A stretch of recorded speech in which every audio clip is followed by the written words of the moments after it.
Ahora bien, ya tenemos en nuestra cubicación, nos está dando 57 pies tablares. Ojo, esta es una cantidad que estaríamos sacando por la cubicación completa de la puerta, ¿no? Faltan algunas cosas que hacer, pero antes de lanzarnos necesitamos hacer dos correcciones. La primera es que esto lo hemos calculado como si estuviésemos haciendo un encofrado, ¿no? Como hicimos la sesión pasada para la cubicación de la madera para un encofrado de techo o de columna, pero hay que hacer algunas correcciones puntuales.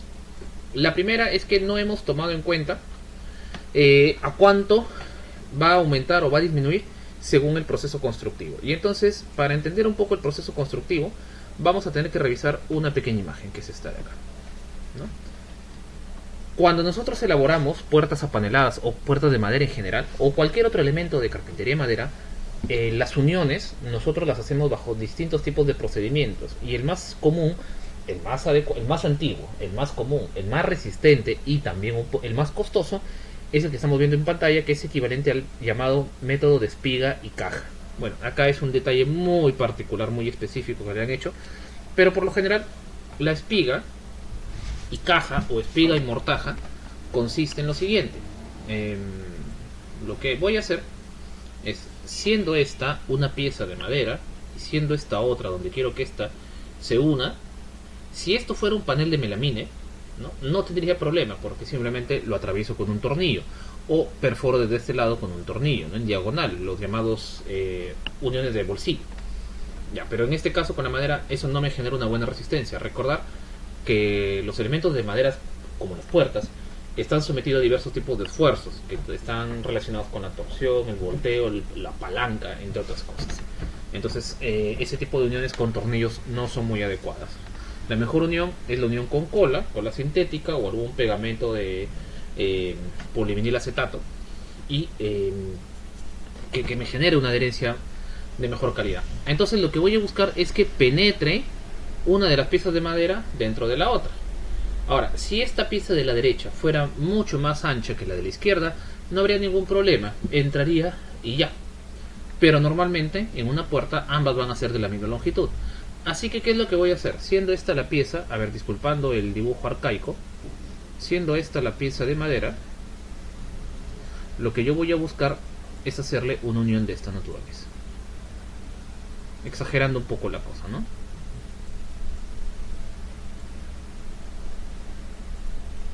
¿Sí? Algo así.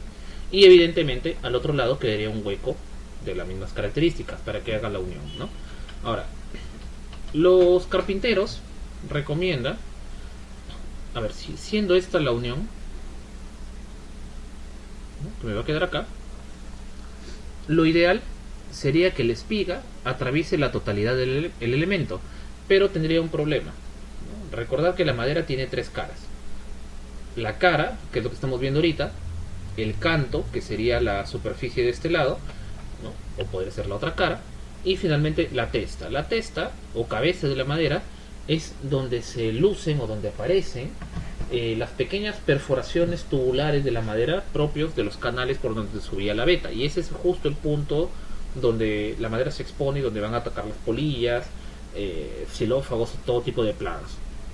Y esto se recomienda en la medida de lo posible que no quede expuesto, y aquí lo estaremos exponiendo. Entonces lo ideal sería que la pieza termine un poquito embebida. ¿De cuánto recomiendan los carpinteros? Que debería ser por lo menos, ¿no?, la longitud de la espiga, ¿no? Nos dicen que no menos de 2/3 del ancho de la pieza total.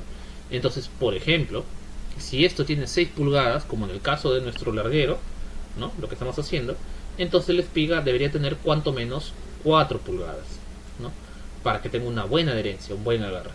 Y por estos rebajos ya no nos preocupamos, al menos ahorita que estamos sacando presupuesto. Esto ya es más bien trabajo del carpintero. La mayoría le quita media pulgada, ¿no?, 3/8 de pulgada.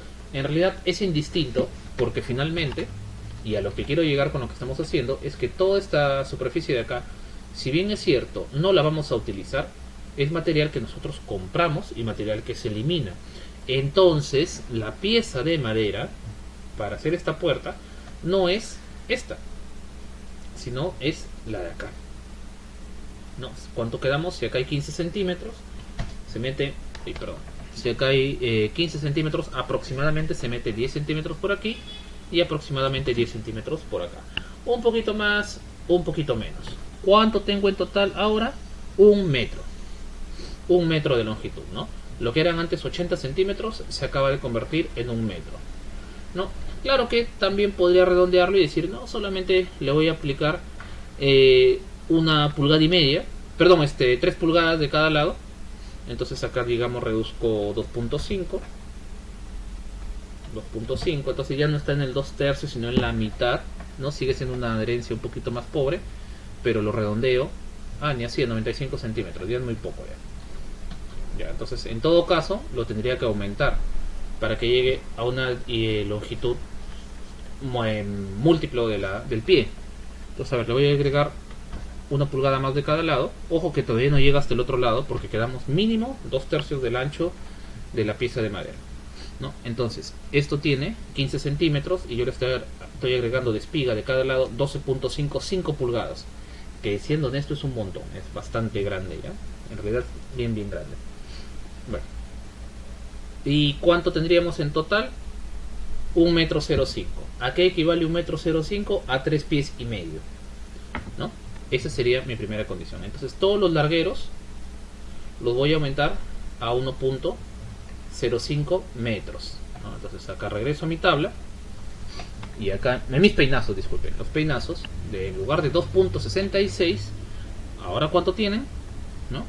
3.5 pies. Y miren, solamente ese pequeño cambio ya nos está agregando cerca de 6 pies por puerta, ¿no? Pero eso solamente estamos hablando de los peinazos. Con el larguero no hay problema, porque el larguero, bueno, ya lo habíamos medido completo de lado a lado. Donde sí hay problema es acá, en el entrepaño, porque el entrepaño lo hemos medido de esta forma, pero en realidad necesitábamos que tenga esta forma, ¿no?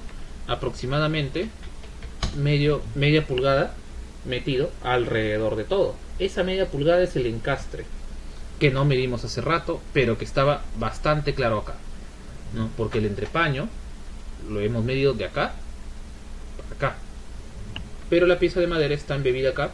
Y ahí nos lo dice bien clarita, 18 milímetros. ¿Cuánto es 18 milímetros? 3 octavos. Y si sumo 3 octavos de este lado y 3 octavos de este lado, serían 3/4 de pulgada, ¿verdad? Entonces, si ya tengo mi cubicaje para todos los peinazos y entrepaños, entonces tengo que agregarle, perdón, para los dos entrepaños, entonces le tengo que agregar ese 1/4 de pulgada para arriba y para abajo, ¿no? ¿Cuánto es entonces el 1/4 de pulgada? 13.25, no, 3/4 de pulgada, discúlpenme, 13.75, 12.75, ¿no? Y ya seguimos sumando, ya poquitos, pero seguimos sumando. Y por otro lado, en la longitud en pies, ¿cuánto habíamos medido? Hace un momento, ¿cuánto era? Antes era 80 centímetros de longitud, ¿verdad? Internos, ¿no? Descontándole los 20 serían 40, menos 1,20 me quedan 80. Pero si le tengo que sumar 3/4 de pulgada, ya son 82 centímetros, ¿no? Claro, no es mucho tampoco los que va a sumar. 0.82 entre 0.025, ¿no? Pero no es mucho, pero ya está sumando por ahí, ¿no? A ver acá, 82, ¿qué pasó acá? No, perdón, entre 30, entre punto 30, disculpen, no, de momento tenemos como 6 pies. Ahí ya tenemos de por sí 10% de error, solamente considerando esta parte de acá. Pero ahí no termina la cosa. Falta un detalle más adicional. Y con las disculpas del caso, ¿no? Sobre todo voy a mostrarles acá un video que lo estoy tomando prestado de este canal Alejandro Luis Soy Carpintero, ¿no? Que demuestra todo el proceso de adquisición de madera. Obviamente no lo vamos a ver todo el video, solamente quiero mostrar una parte puntual cuando se acerca a hacer la compra, la adquisición del producto. Ya, vamos resumiendo. Es muy interesante, les recomiendo verlo completo. También el canal en sí nos da mucha perspectiva del trabajo en madera, que es una de las partidas fuertes en arquitectura. Bueno, en este caso son tablones de 15, 16 pulgadas. Esos números, por si acaso, representan la longitud total que tiene la pieza de madera. Bueno, y va a pasar por varios procesos que le llamamos habilitación. El primero, evidentemente, es cortarlo para manejarlo en piezas más pequeñas, según lo que necesito, ¿no? Ya, y después va a pasar por varios procesos que nos van a generar la merma. Ese es el punto esencial al que quiero llegar ahorita. El concepto de merma. Así como, por ejemplo, cuando compramos pollo, compramos pescado, compramos verduras, cualquier alimento, yo compro un peso sobre el producto en crudo, pero yo no me termino comiendo ese peso, como mucho menos, porque boto cáscaras, boto pellejos, boto huesos, boto escamas, depende de lo que esté haciendo, y al final el producto puro, la comida pura, es mucho menor. En el caso de la madera también es mucho menor, y eso es algo que normalmente no consideramos en el momento de obtención de nuestros recursos. Y vamos a ver acá, por ejemplo, esa máquina se llama garlopa o escuadradora o cepillo canteador. ¿Y qué es lo que está haciendo? Ven que hay una parte que está oscura y una parte que está más clara. Es evidente que la parte que está más clara es lo que se acaba de cortar. La parte que está oscura son todavía huecos, es decir, que si lo viese en corte, la piecita de madera, probablemente de canto tendría esta forma, ¿no? Vamos a exagerar un poco la cosa. Entonces la canteadora lo que está haciendo es esto, ¿no? Lo está cortando de esta manera, ¿no? La línea azul, perdón, la línea verde, ¿no? Es lo que la plataforma fuerza al corte, pero hay partes que quedan un poquito más metidas. Entonces ahí tengo que pasarle una y otra vez hasta que todas las piezas queden completamente, toda la pieza quede completamente limpia, ¿no? Entonces ahí recién me garantiza que esto está completamente plano. En la madera de encofrado también lo tengo que hacer, pero no es tan exigente el proceso de canteado, ¿no? Pero para la carpintería fina, para la carpintería de acabado, sí lo es. La recomendación sería del amigo que use los CPPs adecuados, ¿no? Bueno, ahí está escuadrando. También otra característica fundamental de la carpintería de acabado es la escuadra. Sin eso no hacemos nada. Bueno, y va a repetir el proceso varias veces, se lo va a cortar en piezas más pequeñas, eso es una sierra de cinta. Y luego vamos a pasar por otra máquina que genera mucha merma, y esa es el cepillo regresador o regresadora a secas. Entonces, en este caso, ¿qué es lo que pasa? Si yo le diera la vuelta al tablón y lo empezara a pasar una y otra vez por el cepillo canteador, es evidente que también lo voy a dejar plano en algún momento, pero exagerando, no tengo garantía de que las dos caras canteadas me van a quedar paralelas. Exagerando podría quedarme así. Entonces lo que hace la regresadora es pasar las navajas no por abajo sino por arriba, y presumiéndose que una de las superficies está completamente plana, lo que va a hacer la máquina es copiarme una de las caras y lo va a copiar en la parte de arriba, manteniéndolo perfectamente paralelo, además de permitir que las piezas salgan de un grosor específico, ¿no? Por eso se le llama regresadora o replaneadora, ¿no? Y bueno, ya después se repite el proceso una y otra vez. Pero si se dan cuenta, en la parte de abajo, miren toda esta viruta que está botando, eso es merma. Eso es como las escamas o las tripas del pescado que están eliminando cuando lo compramos. Es material que lo pagamos, pero se pierde, y es propio del insumo, es propio del recurso. ¿Y por qué esto no lo tomamos en cuenta cuando presupuestamos el material del encofrado, por ejemplo, ¿no? Porque ahí tiene otro proceso, otra condición. En un encofrado, por ejemplo, de losa aligerada, si yo lo viera en corte, yo tengo un tablón que pido de 8 pulgadas, o sea, 20 centímetros aproximadamente. Otro tablón y otro tablón por ahí. Y estos sirven para apoyar el ladrillo de techo, ¿verdad? El ladrillo cerámico. ¿Cada cuánto los voy a distanciar los ladrillos? El ladrillo tiene 30 y dejo un espacio de 10 centímetros para el vaciado del concreto, ¿verdad? De la vigueta. Ahora, si el tablón tiene 20 centímetros y este tiene 20 centímetros, se entiende que el hueco del ladrillo son 10 centímetros, ¿no? Ya, pero estos 20 centímetros en un mundo perfecto, en un mundo ideal. Ahora, cuando yo corto mi madera, y también va a haber merma, no es tanta como la de carpintería fina, pero sí va a haber merma, en realidad no van a quedar 20 centímetros, van a quedar 19, ¿no? Igual acá van a quedar 19, entonces el espacio de apoyo ya no son 5 centímetros, son 4, y el hueco ya no son 10, sino son 12. Pero en encofrado no pasa nada, no hay pérdida, o sea, nadie se va a morir por ese centímetro. El material está diseñado para eso. Pero si yo trabajo un panel ancho en una carpintería de madera, vamos a llamarle pisos, zócalos, contrazócalos, escaleras, cubiertas, puertas. Entonces yo, cuando necesito un tablero ancho, no hago otra cosa sino acumular piezas. Entonces vamos a suponer que necesite un tablero de 1 metro. Y digo, voy a comprar 4 tablones, o voy a unir 4 tablones de 10 pulgadas, bajo la presunción que cada uno tiene 25 centímetros, por 4 tengo 1 metro. Pero en la vida real, después del canteado, el cepillado, el regresado y todo lo demás, estos 25 centímetros se convierten en 22 y con esfuerzo, con buena fe, a 23 centímetros. Entonces, mi metro se convirtió en 88 centímetros. Que repito, para la parte el encofrado no hay problema, pero en carpintería fina es un desastre total.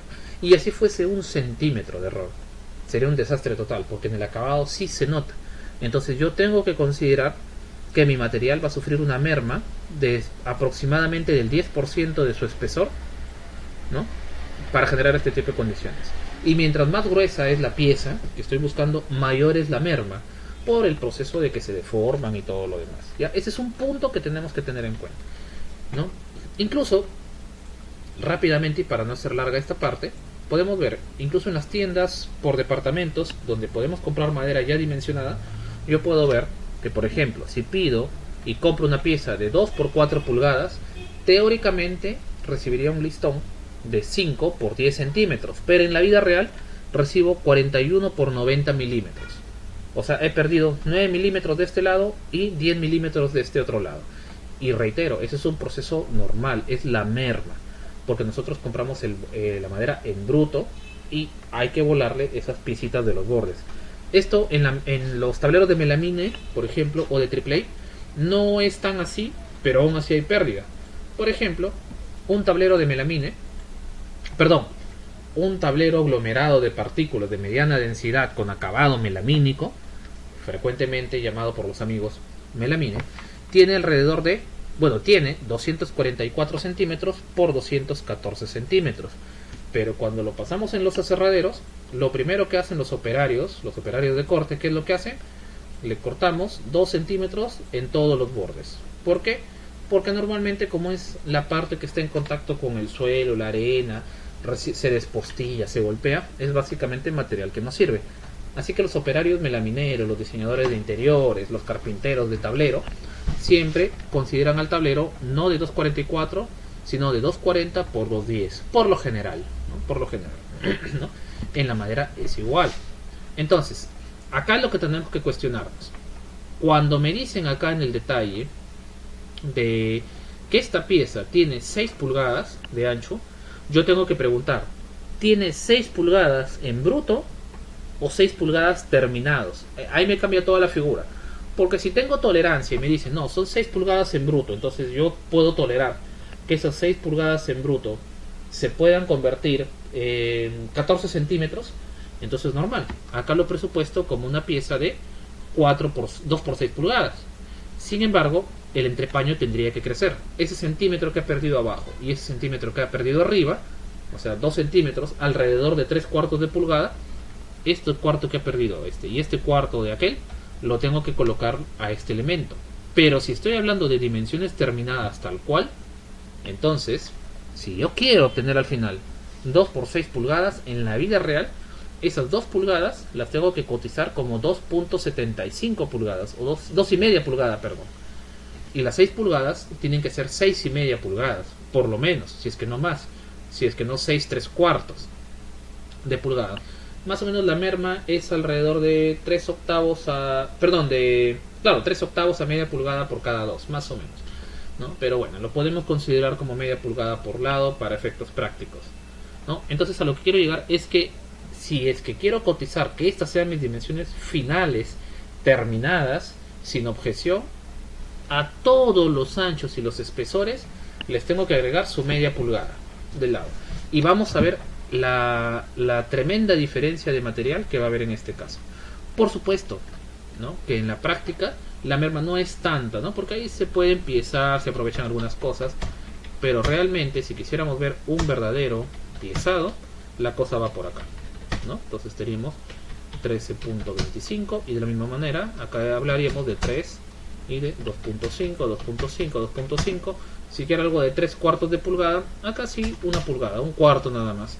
Entonces esto se ha convertido de 57.14 pies, se ha convertido en 85 pies tablares. ¿Cuál es la diferencia entre el primer cálculo, incluso sin contar desperdicio, que es así nos enseñaron en la universidad, que se sacaba así?